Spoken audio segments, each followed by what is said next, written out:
আজকে সকালে দুজনের জন্য বানিয়েছি লিকার চা, তার সাথে নিয়েছি দুটো টোস্ট বিস্কিট আর নিয়েছি দুটো সুইট বার্ন। আজকে এটা দিয়ে আমরা দুজনে ব্রেকফাস্টটা কমপ্লিট করে নেব।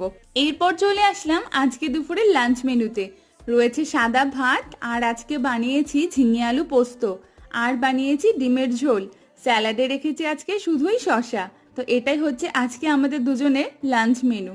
লাঞ্চ সেরে আজকে রেস্ট নিয়ে বিকেলবেলা বেরিয়েছিলাম একটু বাইরে। তো ফেরার সময় ভাবলাম আজকে চায়ের সাথে পাফ না খেয়ে আজকে আলুর চপ আর ব্রেড পকোড়া খাওয়া যাক। তো নিয়েছিলাম একটা ব্রেড পকোড়া, আলুর চপ, তার সাথে নিয়েছিলাম চা।